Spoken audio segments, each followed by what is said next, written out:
Good evening, Falcon families. It is good to be with you. As many of you already know, I am Provost Laura Hartley, and I'm glad that you're joining us this evening for the fourth and final installment in our family engagement series this quarter. So I have been really glad to be able to be with you across this quarter and bringing you news about what's going on in campus, but also introducing you to a lot of the wonderful colleagues I have here who are just doing an amazing job of supporting your students.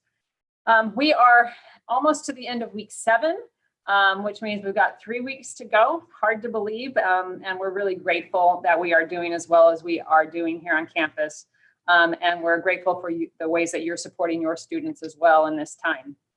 So much of our energy and attention right now is focused right on the here and now, just getting through this day, through this week, through this term.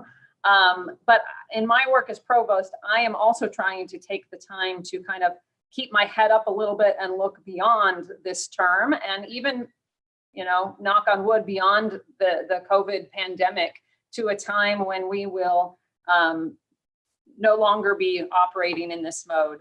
And so even though we don't know what that will look like, you know, we really are trying to think carefully and strategically about how to emerge from this time period as a stronger, better institution. So what I wanted to do in this final webinar tonight was to help you all see a little bit beyond this fall as well, by introducing you to 5 colleagues who your students will have the chance to journey with over the course of their SPU career. Some of them may already be people you've been interacting with or that your students have, but many of them your students have probably not interacted with yet, but they will get a chance to. In a few minutes, I'm going to ask them to introduce themselves. But before I do that, I do want to just give you a few brief campus updates on our COVID sort of planning and implementation. For those of you who were on the webinar 2 weeks ago, you know that I told you at that point that we were anticipating some new guidance from the governor's office that was specific to higher ed. We did get that guidance on October 20th. It was a bit of a mixed bag, to be honest. It's clear that the governor's office is very concerned with the rising numbers of COVID cases in the state, and is really very focused on the sort of the large public universities and their contribution to that. So most of the private universities in the state are doing really well in terms of the number of COVID cases, and so we need to be really proud of that. We are grateful that this new guidance has allowed us to make some adjustments to our visitation policies, and so students have already been told that for those who are living in dorms, they can now visit one another within their floor. So they can go into each other's rooms as long as they keep their masks on and stay socially distanced. So we hope that is helping with some of the community building aspects. We were also hoping that the guidance that came out about restaurants would allow us to do a little bit more in terms of our dining situation. Unfortunately, the guidance was actually a little more strict than even we had previously had, but we are being creative. We have put our heads together. We've got great facilities people who have sort of strategized. And so we are in the process of figuring out a way to kind of rearrange the furniture in our dining hall that is going to allow students to have a little more freedom and flexibility to eat with basically any dining partner that they want to. So with relatively short time, students will be receiving information and a communication about that taking place, and they will no longer be restricted to the kind of the dining pods that they were assigned to. So we think that will be helpful as well. With these adjustments, we believe that these guidelines or this guidance is going to carry us through the autumn quarter. And then we'll be taking a look over the break between autumn and winter quarter more carefully at the guidance to see if there's any additional adjustments we might be able to make for winter quarter.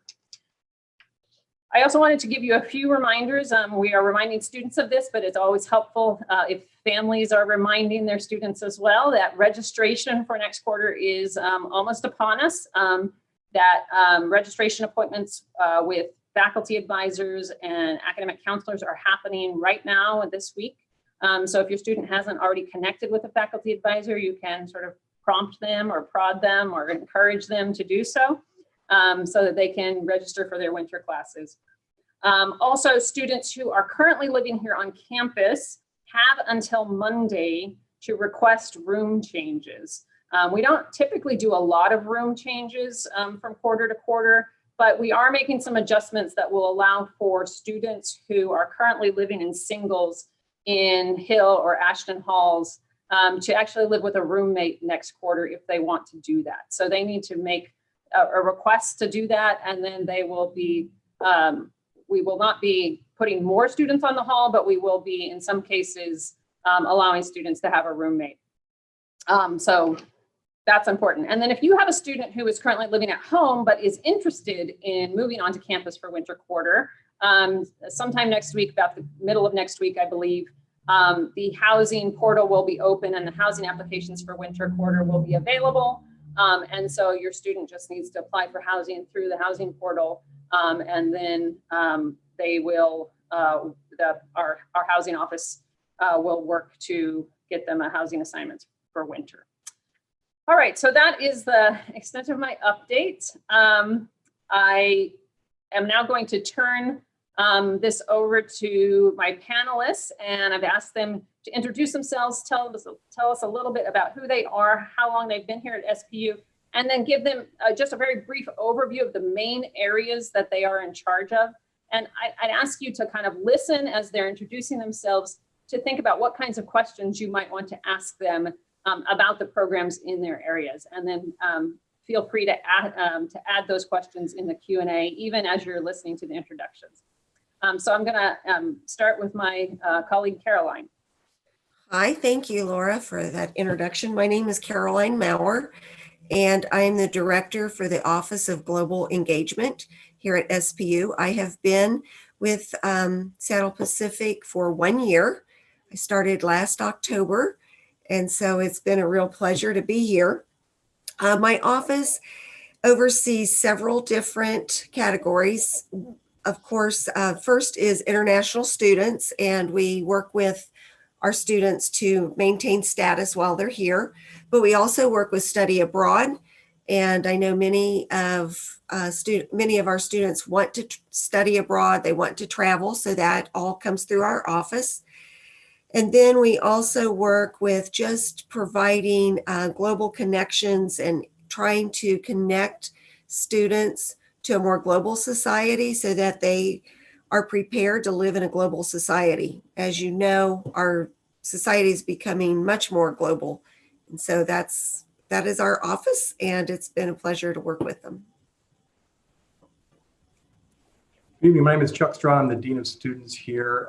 This is my 5th year in this role, but I was at Seattle Pacific. I think I've been here a total of like 12 years. I was here back in the early 2000s and then was fortunate enough to be able to come back and partner with this amazing team 5 years ago. As a Dean of Students, I'm primarily responsible for, in my own area, the student support team. So I work really closely with a lot of folks from the Provost's office, from Student Counseling Center, University Ministries, to help support students that are struggling emotionally or students that are struggling with maybe some academic challenges or family challenges, those types of things. Then my areas of supervision, I'm really lucky to work with Serena Monzo, who's the director of our multi-ethnic programs office. So that's a place where a lot of our students can connect and engage with each other. Really does a lot of great work, particularly with first generation students. Many of you may have gotten emails or invitations for your student to be a part of Early Connections. And there's a parent component to that as well. So that's out of Serena's office, just great work. Whitney Brochi then is our director of the Office of Student Involvement and Leadership. There are a couple different places that falls. So one, student involvement would be student activities, outdoor rec, as best as we're able to, and some of those kinds of things and all the creative things they're doing with virtual connections. And then leadership would be our student governance office. So our associated student body, our student senate, those areas. And then Whitney also helps us coordinate the all student leadership engagement for our campus. And then the final area that I work with is the Office of Residence Life. So Residence Life and Housing are two different components here, and we partner really closely together. And in my realm, the Office of Residence Life, that's our resident life coordinators, the RAs that many of your students know on their floors, and the hall councils that again are working to engage and build community in those spaces. Again, that's led by Gabe Jacobson, and just a really, really great team. And excited to be here. Thanks for welcoming me, Dr. Hartley. Good evening. My name is Mark Openlander. I'm the director of the Center for Applied Learning here at Seattle Pacific University, and I've been here a total of 22 years at the university, I guess, 16 in this department. Center for Applied Learning is kind of a vague title, so the two largest areas that we work with are mentoring. We actually run a campus-wide mentoring program that connects students with professionals in the community for one-on-one learning relationships. We can talk more about that. And the other area we're heavily involved with is entrepreneurship education. And the centerpiece of our efforts there is our annual social venture plan competition, which invites students to compete on teams with ideas for projects that are both financially sustainable and have a social impact. We'll be doing our 15th annual competition this spring, and we'll give away, we're aiming for $16,000 worth of cash prizes this spring to student entrepreneurs. So that's a little bit about our areas. Great. Hi, my name is Kanisha Warren, and I serve as the Executive Director for the John Perkins Center, as well as the Minister of Reconciliation Ministries as part of the larger University Ministries team here on campus. I am entering my 16th year here on staff, and our office, along with University Ministries, we focus on reconciliation and community development with our students. And so we do that in direct student kind of involvement and engagement and student leadership development. And so we focus on getting students kind of new framework and perspective on what does it mean to partake in community engagement and give experience and practice within that. And so we have programs that help our students kind of go out and partner with several different organizations, both locally and also regionally and internationally. And so we have opportunities with programs called Latreia, Urban Involvement. That's kind of our local, kind of both project-based and ongoing building relationships with long-term partners that we have, and Sprint, which focuses on immersion experiences internationally and some domestically. And we have another immersion experience focusing on homelessness. And then we have opportunities where we're engaging, partnering with the classroom to be able to begin students understanding and developing around a particular area of Christian community development that is kind of taught within the legacy of Dr. John Perkins, who is our namesake within the center. And so we focus on elements of community development that looks at sustainable, holistic community and what are good and healthy ways that our students are being able to model and partner and transform with our organizations that we're partnered with. So. Hi, my name is Jackie Smith Bates, and I am the Executive Director of the Center for Career and Calling. And as you might guess, we work with students around all things related to helping them find their sense of vocational calling, and then all the way toward launching post-college and everything in between. So some of those big categories of the everything in between is helping students with self-assessment and vocational discernment. So just getting a sense of who am I and where I want to be going, and what are my natural gifts, and what are the things that I feel called to contribute in the world. Also, then of course that leads right into choosing a major, finding internships or other experiential learning opportunities, which are hugely important. And I'll talk more about that in a few minutes. And then all the skills for them to become career ready. So we want them, when they launch from SPU, to be able to be ready to, go to the job market or graduate school or whatever their next steps are. Those include things like not only being able to identify and articulate your uniqueness, but also all those career management skills like networking or having curiosity conversations, reaching out to others, researching organizations, interviewing, also creating compelling materials like resumes and cover letters and portfolios. And then we have a lot of employer relations programs such as career fairs, employer meetups, career treks, where we go visit those organizations, among many others. Some of the activities we mainly do to meet those goals and help students in those areas are individual appointments, workshops and labs. We teach a lot of career classes that students can sign up for. They're generally 1 and 2 credit classes that you might want to encourage your students to take at some point. Also, we of course run virtual career, well now virtual, but career fairs, employer meetups, speed networking, career treks, etc. Oh, and then of course, job and internship postings and connections with alumni for all the purposes that I just outlined. I don't think I said I've been at SPU for over 30 years. So in various roles, not always this one, but it's been a really good journey. Thank you all. I'm going to invite you now each to say a little bit more about the sort of the student lifespan in terms of engagement with your office. So for some of the main programs that you oversee, at what stage in a student's academic career do they tend to interact most with your office or with different parts of your office? And how might that change actually over a student's 4-year experience? Or in some cases, we have students who are just with us for 2 or 3 years. So tell us a little bit more about when students might interact with you.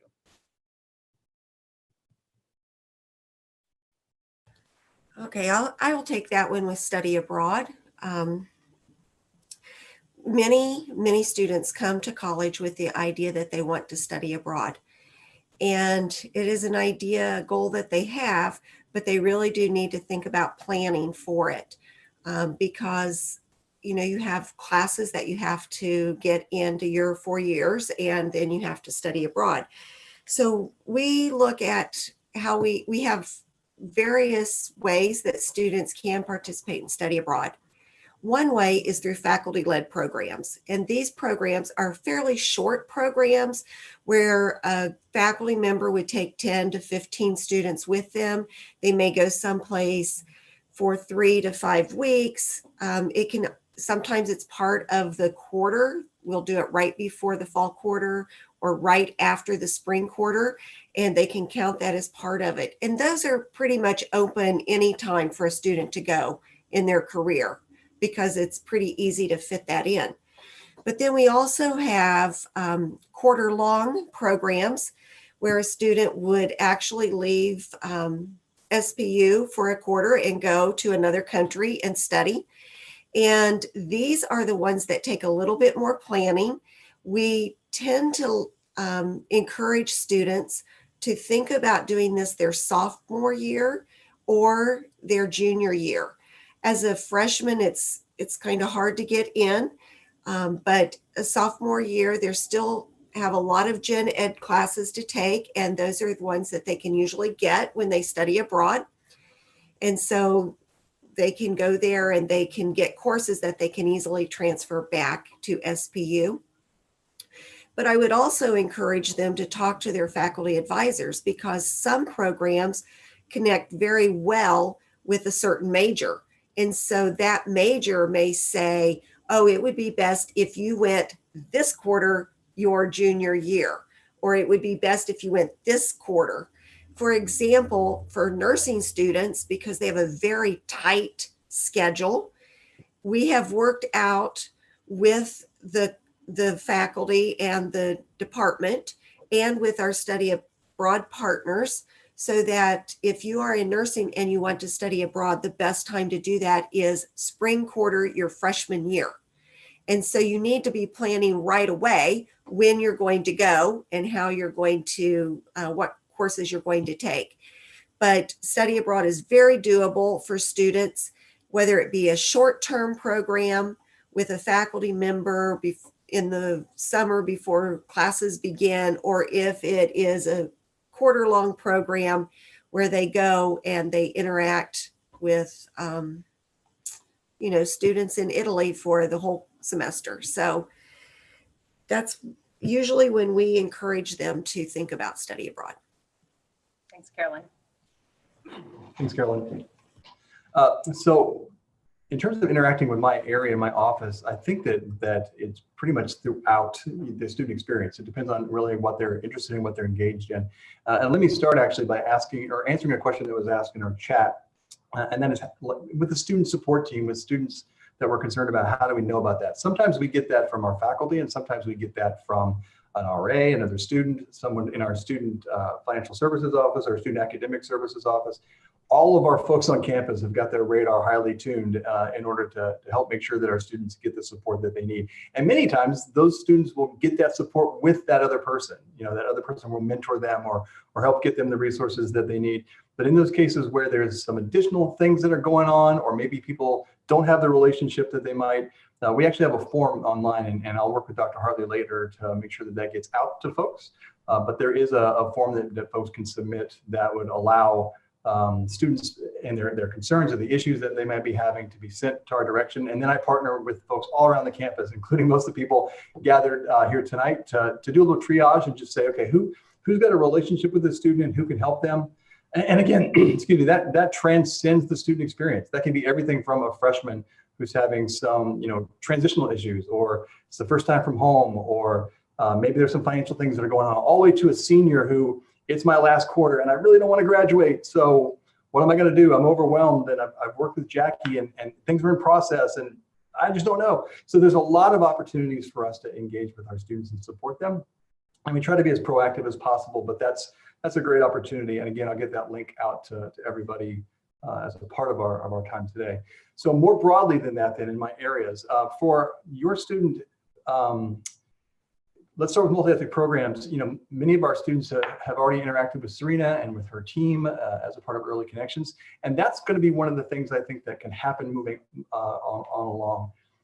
What we see is that our students come through and traditionally their sophomore year, they start to get involved in student leadership. Their junior year, they start to get involved in student and it just grows and grows and grows. So a student that may come in as part of Early Connections may end up being an Early Connection leader the next year. And then maybe someone that's in Student Senate or something in that element or realm, as we're trying to work on building an inclusive and welcoming community here. In our multi-ethnic programs office, there's also Catalyst, which is great conversations around what it looks like to have a holistic community and have a community that is welcoming and encouraging and also wrestling with big issues, right? We have some really major conversations, and our partners and the John Perkins Center also come alongside us and are involved there. And so again, we have students who come from all across the walks of life in terms of their academic schedule and their academic year that join us in that space. Office of Student Involvement and Leadership Involvement, students can get involved whenever they want to. We encourage that, COVID or not. I keep talking about the before times. We're hopefully going to get back to the before times. But even in those spaces, there's a lot of things that students can do to build community, not just about their own activities and their own fun, but also in affinity groups. We have over 45 clubs on campus, both from academic clubs to cultural clubs to special interest clubs. There are places that groups that students can meet in, and those are still meeting, even though we're doing some of that on a virtual space. Then there's the big campus activities and those types of things, and I think those are pretty self-explanatory for students. I would encourage your student, though, if they haven't already, to make sure that they're plugged into Engage. Engage is our kind of campus-wide bulletin board, and that's the place where you find out what's going on, the clubs you can connect with, the events that are happening on campus. And so that's a great place to get them connected to, at least for now, as they're growing in this space. As I said earlier, though, leadership is something that typically starts freshmen come and they get excited. Some of them help with our street team, which is a kind of a publicity and planning phase. Obviously, that looks really different right now and all things COVID. Then in January, actually, this coming January, we'll start talking about leadership across our Student Senate, for our positions in student media, for our positions in ministries. I'm sure Kenesha will talk about that in just a second. That process starts in our winter quarter and spring quarter, and we make those selections and hiring processes and hiring decisions for next year coming up soon. So if that's something that your student has been really excited about in the past, maybe they've done ASB or maybe they've done some volunteer work, that's a great place to step in and get involved too. And also, that's also a place to start exploring the leadership minor that we have. And I'll work again with Dr. Hartley to make sure that that's a resource that you have that your student can have as well. And then finally, in our residence life division, students hopefully are involved through all the things that they're doing on campus. But in terms of actual positions and opportunities, we have our hall council opportunities that traditionally are for sophomore students, again, who are living in our residence halls. We have our RA positions, which are traditionally juniors and seniors. And that's something that students can grow in. Although we've had, RAs that were sophomores in the past as well. We also have additional residential hall leaders. We have, our peer academic counselors. We have our peer career counselors. We have our student ministry coordinators. And again, I'll let my colleagues talk a little bit more about that. But those are places to get involved in terms of leadership. Overarching though, the big question is, how are we doing this and how are we making these connections, right? Even during all the things that are going on. And I'm really thankful for the great leadership that has particularly been shown in our residential communities with our RAs. It's hard because, as I've said in the Falcon a couple of times, our student newspaper, this virus attacks us where God has created us, right? We are created for community, and yet that's the way that this thing is spread.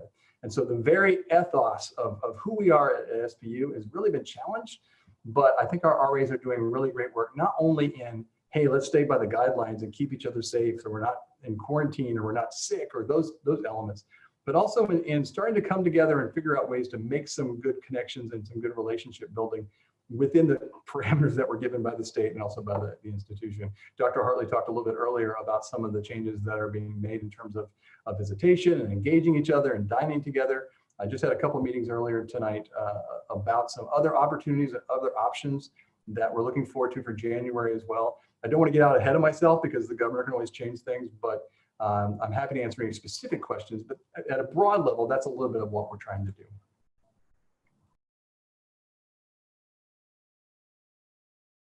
In terms of when students can get involved with our programming, I'll just talk briefly about mentoring. We take students for mentoring anywhere from their first year all the way till right before they graduate. Whether they're ready for a mentor is kind of a question we ask them, and we think it's dependent upon their goals. So if they have a professional development or a learning goal that they think a mentor can help with, that's the right time to do it.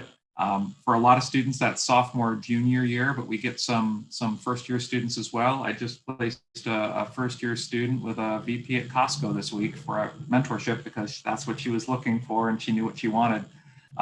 Some students, it's not until their junior, senior year that they have an idea of what they wanted to explore or get professional feedback on. So early students, it tends to be more career exploration. For later students, it's more role modeling. For our entrepreneurship work, that's really variable as well. A lot of our projects come from sophomores, juniors, and seniors, but we had a first year team of students last year come in as a People's Choice winner last year and an honorable mention. So it really depends on if the students are entrepreneurial, if they have ideas, if this kind of thing excites them. We take students from their first year to their last year. We also work with graduate students. So it's really up to the student. Are they motivated? Do they have something that they think a mentor can help with? Are they entrepreneurial? Do they want to get involved with that kind of thing? So we take students wherever they're at, and it's up to them to kind of say, is this right for them? In our area, we focus a lot on kind of the connections that we are hoping to create and the ways that we want our students to kind of be involved. And so our first points of connections are just the opportunities that students have to kind of join the different things that are going on in spiritual formation and community engagement around campus. And so that's our chapel, which happens weekly, worship service for campus, for students involved. And so students are allowed to come and participate in that and be a part of the different worship services that are happening, different discipleship groups that are happening both within the residence halls, but also for commuters and transfer students as well, creating opportunities for those through different ministry programs and opportunities that we have.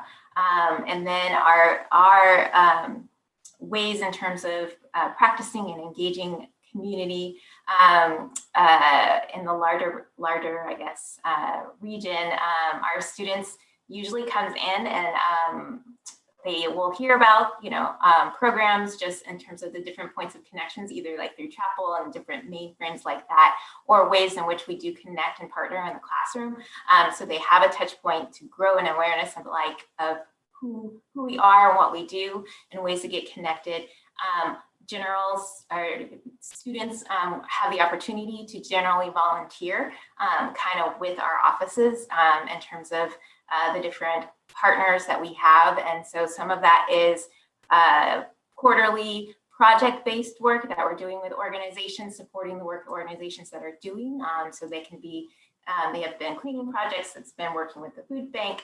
And then there's also opportunities for those that, those allow people to our students to get familiar with what kind of organizations are within the Seattle region, be able to learn more about how organizations are formed and the work they're doing in the community. As students kind of maybe come in and have an interest of ongoing engagement and service with an organization in terms of focusing on building a relationship and really understanding some of the relationships that they have with their community. We have weekly opportunities to engage with about an assortment of 9 to 12 different ongoing partners that we have, and students get involved, and you can choose by day, in terms of what time works for you, but also by areas in terms of, we have organizations that are working with youth and young people. We have organizations that are working with communities that are unhoused and engaging into the homeless conversation. And then we have working with World Relief, as we were talking about refugee and asylee resettlement here in the area, which is very reflective of the Seattle International Region. And so students come in that way, and then as they're generally volunteering, learn more about our organization and our organizations and learn more about our department. And so as with a lot of the other student development and student life offices, students have an opportunity to step up into leadership and to be able to provide opportunities to make that next step to creating opportunities for other students. And usually that happens sophomore, junior, kind of senior year, where they're taking that like, hey, I really enjoyed my experience here and working with this organization, and want to create that opportunity for other students. So they'll come on and work with us. And so they become our kind of ambassadors and liaisons to our partners that we have around the region. And so they take on the mantle and helping to coordinate some of those things for general students to volunteer and get involved. And one of the blessings that we get to see is that many of those partnerships continue, even for the students that start volunteering, and maybe they don't join us in direct student leadership with our department, but they'll continue in working with that organization. And we see that both as they continue in their careers here at SPU and after. And so many times they're building and they're gaining networks, they're gaining relationships with organizations and organizational leaders that keep them connected as they continue even after they graduate, I would say, from this place. And so the other ways that we are able to engage with students is, of course, directly in the classroom with some of the partnerships that we have, and being able to come in to some of our to the classes to guest lecture, to provide framework for community engagement. We are formally partnered with the Reconciliation Studies minor class. And so we have an opportunity, we teach and we co-teach in the spring, and to do a little bit more concentrated development with students around reconciliation and what that looks like on a practical basis after we graduate. So in terms of the Center for Career and Calling, I listed several sort of categories about how we tend to work with students, and I'll just walk through those again quickly and mention when is typical for students to engage with those things. So the first one is around vocational discernment. Really, that's an ongoing and not straightforward process. So students all the way from their freshman year, even first quarter, through their senior year, are often working on that sort of thing, doing more personal reflection, or we have a class called Finding Your Vocation that helps walk students through really prayerfully considering and reflective writing and those kinds of things to help them get at some of that sense of calling. So that vocational discernment activity can happen anytime, before, during, really, and after college. I would encourage students to take some classes around that. We also have a class around designing your life that helps students to work on those kinds of activities. Regarding choosing a major, that's typically late freshman or sophomore year, sometimes a little bit later, but that's usually what's typical. Internships and experiential learning, I would say the junior year is ideal, but we do have students doing those as sophomores, and we do have students doing those as seniors. Just once again, it's very important that they get some kind of experiential learning experience. And so that could be an internship, obviously, or research with a faculty member, or perhaps in some cases study abroad, depending on your major. Depends on the major, but experiential learning is key. Learning the career management skills, that's also happening throughout college. Typically though, sophomore and junior or even senior years. Creating your career materials, actually that probably happens all 4 years. We have first quarter freshmen coming in wanting their resumes critiqued, and that's fantastic. And then as they go along, their resume will change because they will gain more experience and they will have more to put on it. So that's an ongoing process as well, freshman through sophomore year. Through senior year. And then the employer-related programs such as career fairs and employer meetups on campus, hopefully soon, or career treks where we go out and visit organizations. Those are super, super valuable. And those are open to freshmen through seniors, and strongly encouraged. I really would encourage, I think sometimes freshmen think, oh, I don't need to go to a career fair because I'm not looking for a job yet.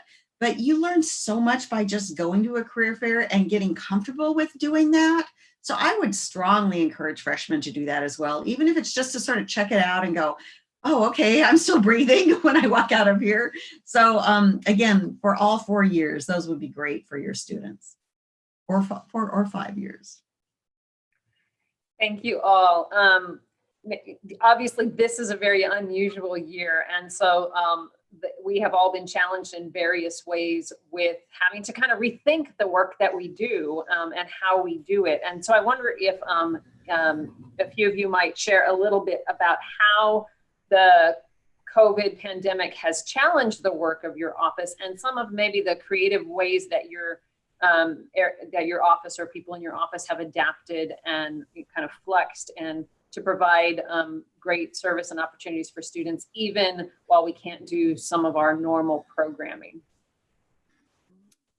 I'll start with this one. It's just thinking back, COVID has now been with us, like 9 months or something? It seems like it's been such a whirlwind. When it first came, of course, we had students who were studying abroad. And so I consider phase one, we had to get them home. Everyone was trying to get their students home. And so we had that. And then, of course, we wanted to care for our students. So we did offer a session for students who had to come home early. So they just had a chance to talk about that and the impact that that had on their life. And then we thought, okay, phase two, we still continued to plan for study abroad. And this not only was planning for students to go, having advising sessions with them and doing things with them, but we wanted to also think about programs that would go with majors better and different new programs that we could do. And so we started planning that, but always with that safety net. I think it's the first time that we encourage students, if they were signing up for study abroad, to also register for courses in case the study abroad did not materialize, then they would already have classes here to attend. And so that was kind of where we are and where we basically still are at this point, because I saw in the chat the question, people ask if we were still traveling. And at this point, we have no one who is abroad, and we're hopeful that maybe spring, but we're still thinking about that. But it has caused us to shift a little bit and think about what is our goal in the Office of Global Engagement. And it really is to help students learn cross-cultural communications, to interact with others around the globe. And so we've shifted a little bit. And this past summer, we offered virtual global internships.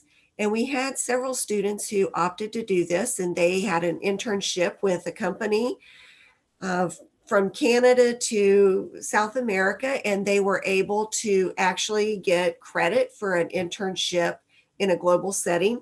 And we're going to offer those again in the spring for students, so that can be a part of their course credit, and they can take these global internships. Many majors do require some sort of global engagement for their major, and so we found that this is a way. But the one thing that I really wanted to share with you, because this is brand new, you're kind of the first parents to hear about it, but we're working to start a new program called Virtual Exchange, or COIL. And this is where faculty from SPU would connect with faculty who are abroad or in a different country, and they will plan modules in their course together. They don't even have to be in the same discipline. They can be in two different disciplines, but they might have a common module. For example, I have a friend, and there's a sociology professor doing urban sociology, and she's in Canada connecting with a professor in Mexico who teaches management of art and culture in the school, in the town. So they are working together to develop some sort of module that both students can work together in cross-cultural teams and create a project-based working for a real life problem and a project-based curriculum. And then each professor will grade the students, but students have an opportunity to actually work with students in another country. And so we're really excited about this. And we're just at the very beginning of getting faculty on board and to figuring out how this is all going to work. But that is one way that we have tried to stay true to what our goals are in the Office of Global Engagement, but meet the needs of our students even in this pandemic and beyond. So I'm very excited about that. Yeah, I mentioned some of this earlier. I think one of the things that's exciting for me is that this situation has actually opened up some opportunities for us. Again, Serena and the great work that she does, one of the things that she talks about is that because we're so used to doing virtual and video conferencing, that there are students that may not have connected with her office previously. They're living at home and they're commuting and those types of things. And now it's normal. Yeah, I will jump in and I will connect with her and some and her team and even be involved in some of those types of things, right? Our early connections in the beginning of the year typically is about 65 to 85 students. This year we had like 130 register and even more participate because they could do so on their own schedule. They didn't have to commit to being here a day or so early. They could pop in, pop out. I think that's been one of the amazing ways that this whole thing has shifted for us. I talked a little bit earlier about some of the challenges that it's been for us, in terms of many of you know it for orientation. That's typically our big kickoff moment, and we are constrained by all things COVID, and then the smoke rolls in. But I'm just really, really proud of our student leaders in particular for the creative things that they've come up with. We've also got some really great stuff going on right now for the election. I put the link, yeah, there it is. The link to the Engage platform is actually in the chat. So if you want to check that out, all kinds of things that are going on this week. But we have shifted to either things that are virtual or things that are socially distant. Like when we have our food trucks that come out on campus, every hall and floor has got a time that's assigned because we have to abide by the guidelines from King County. And the last thing, of course, is residence life. And like I said, this is a place where we build our closest friendships. My best friends in the whole wide world are still guys I lived with on my floor a lot of years ago. And I know that's one of the places where our students feel the disconnect, right? But again, we're working really, really closely, not only with the city and the university's COVID guidance team to come up with some different options that Dr. Harley talked about earlier, but also I'm just very proud of our student leaders. Not only are they working to make these relationship connections, but they're also still doing so in a way that allows them to be honest and forthright about, look, we have to be careful. We have to abide by these things, not because it's the law, but because it keeps us safe. And a lot of our students have bought into that. A recent survey that we did indicated that a lot of, particularly our first year students, absolutely understand where we're coming from and actually appreciate where it is. They wish there's something different, but they know that we're doing this because we're trying to build community. That let's go through this. We'll do as best we can. We'll be as flexible and continue to grow as the opportunities arise. But by doing so, that gives us the chance to do some amazing things when we're able to down the road. Mention, following up on something Chuck said about the opportunities this has presented, because I think the obvious change is, of course, we're doing everything virtually now. We did a virtual showcase for our competition last spring. We do virtual interviews of students to orient them to the mentor program and get their information that way. That has its downsides, but it also provided an opportunity for us to talk to students about, you do not have to meet with your mentor for coffee now. You are not constrained by where the bus route takes you and where you can actually meet with somebody physically. So I'll give you an example of how this has kind of opened some possibilities for us. We had a student come in last spring. We interviewed her via Zoom. Her dream company to work for someday is the Walt Disney Company. We asked her, would you like to meet with somebody from that company? If it's, in California, she's in Oregon studying, doing remote learning from there. We found an SPU alum who worked in human resources at the Walt Disney Company in their main offices in Glendale, California. They met 5 times virtually over the summer. The student got all kinds of advice and information on how to curate her resume, what kind of roles to look for. And that wouldn't have been something she would have thought about, or that we would have thought about for her necessarily pre-COVID. We would have been looking for something local for her to do. So there's obviously disadvantages to the COVID situation, but there's also this kind of opening of the imagination with the technology we're using. One thing we're also looking at this year with our entrepreneurship programs, and this is not published yet, but I think it's likely to happen, since we do a social venture plan competition focusing on social issues and writing business plans to affect social issues, we're thinking about offering a special prize this year for the best project focused on the COVID-19 pandemic. So an idea that would actually make a measurable impact on COVID-related issues. And so that's something that we can do to pivot and say, let's just focus on what's right in front of us, the social issue we're all dealing with at this moment in time. Yeah, I think for us, obviously everything's impactful, but there are some things that have been great in terms of being able to offer it a little bit or things converting to virtual spaces a little bit more naturally. And so within University Ministries, things like our small groups, opportunities, and being able to still have those, and hold those, but we're holding them in virtual space. One of the programs that the Perkins Center directly advises is In Context, which is quarterly discussion series on race and justice. And that actually has made a great transition or transformation over into that Zoom space, and actually done really well. Our chapel and kind of different worship services are moving to an online or virtual kind of platform. So chapel is doing YouTube live on YouTube every week. You can actually join if you go to the YouTube channel and subscribe to the UMin, SBU UMin, every Tuesday at 10:30. We broadcast our chapel services. We have midweek opportunities that students are utilizing frameworks like, Instagram and Facebook, and utilizing those resources or mediums as available to students. And so for us, particularly in the center, as we focus on Dr. Perkins' legacy of the 3 R's, which are relocation, reconciliation, and redistribution, and a lot of the crux of what we do in terms of building and being in community and helping to look at sustainable community obviously works in the idea of, in terms of relocation, being in that community, proximity, and actual presence. And so that has been a big conversation in the Christian community development world of what do we do now and how are we shifting when so much of what we do or have been doing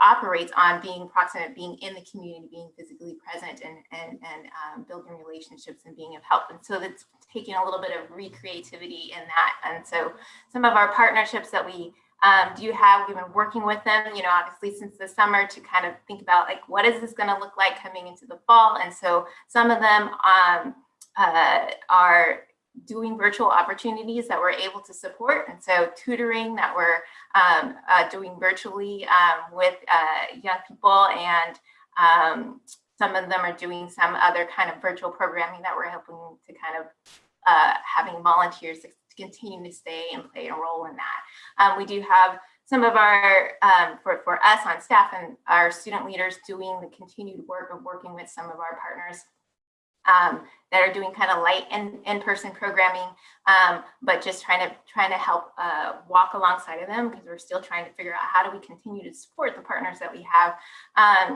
and the communities that we're serving. And so, and just kind of helping to create and helping to think creatively about what it might look like to kind of help support them as we continue in the year. And so, as things, and if maybe things and possibility things might change, what did it look like to be able to offer smaller opportunities for students to actually go out and engage and do it in a safe way, both for the community that we're going to be going into and for our students. And so working in dialogue and working and creating those kind of spaces where living into the virtual world to be able to offer opportunities to host teach-ins and discussions that are a little bit more possible on a larger scale than maybe when we were able to gather in person. So utilizing those spaces. And so some of those have been, good. We've noticed, like even on for chapel with it being kind of live on YouTube, it's opened up the opportunity for alum and for parents to kind of participate and to see what how we're being kind of fed in our spiritual formation here on campus, and get a glimpse of that in this season when, in prior seasons when we're in person, you kind of hear about it later after it's happened. So we're sitting in that, and I've presented it both to our students and to our staff, just as this is a great way and great creative opportunity for us to figure out how do we engage, how do we re-engage, how do we be community together, even in a socially distanced way and in a way that is keeping in mind the times. But I think that kind of marker kind of moving forward is something that we want to keep in the mantra of how do we be creative about being community as we move forward, because I think it's going to require that for a little bit. Well, very quickly, because I know we're running out of time here, I can just say that our team in the Center for Career and Calling pivoted very quickly and very well into this new environment. I was actually super impressed with everyone. One thing we did is all of our appointments went to Zoom right away, and we just calculated the time frame between March when COVID hit us and now, compared the appointments we did in 2020 in that time frame and the appointments we did in 2019 in that time frame, we actually saw 100 more students in this virtual format, which has actually surprised us all, but I think it also speaks to the need. And then also all of our classes have gone online. We teach a lot of classes and they've all gone to online format. We've created special workshops such as 5 tips for finding jobs and internships during COVID. And we're really just trying to keep students encouraged because there are employers that are hiring. It just all looks different now. So we don't want them to get discouraged and to give up. So we created some special workshops like that. We also created a new program called Help a Falcon Fly, which is designed to connect SPU students with SPU alums. So sometimes alums will help with mock interviews or with informational interviews, or even with short-term projects. Maybe they have a project they need done at work. It would be great to have a student work on that. And then that gives students that valuable experience. So we're expanding that program. Actually, we just ramped it up and gave it a try this fall, and it's worked really well. So that will be expanding. And then the last one is just, we did a virtual career fair, first time ever. They've been happening. We've thought about doing it, but we value the personal experience so much. But when we were forced to do it this year, we partnered with 2 other colleges nearby. And I was super proud of SPU students because our students were actually 50% of the attendees at the virtual career fair. The virtual career fair went super well, by the way. We had about 75 employers, some of the very top employers in the region. We had Amazon there, Google there, just about every top employer you can think of in this region. And our students showed up, and they showed up well. So those have worked remarkably well. And I'm sure we'll continue some of those trends in the future. Well, as you can see, our time has gone fast here this evening. There is just so much going on campus and so many opportunities for your students, and not just in the short term, but in the long term. So we will make sure that you have the information and the contact information for all the individuals who are on the webinar tonight. If you have a specific question for any of them, you are welcome to send your follow-up questions to the parents@spu.edu email address, and we will get those. I do, in these last few minutes, want to answer just a couple of the last questions that have come up. And so I'll try and do my best to answer those quickly. In terms of planning into the future, while winter quarter is set, spring quarter is still very much up in the air. We have not yet done anything with changing the schedule there. I suspect we will be doing some alterations to the schedule, but we'll be really looking at that at the beginning of winter quarter with whatever information we have at that point about guidance from the governor, as well as vaccines and all those kinds of things. So I'm not sure what spring quarter is going to look like yet, but we are hopeful that it will look different than perhaps it looks right now. And there's a great question here about upcoming finals. One of the things I would encourage you as parents or family members to do, if you were not able to watch the second webinar, which was about student support, to go back. You can find the webinar on the page where you registered for this one and watch that, because we had great folks on that webinar talking about all the different kinds of student supports that are available. And all of those are available for students as they go into their finals, especially their first set of finals for those who are first-year college students. In terms of returning home, there is often a transition that happens when students go home for the first time. And in this case, they're going to be home maybe a little bit longer than they would have normally been, since we moved our quarter up a couple of weeks.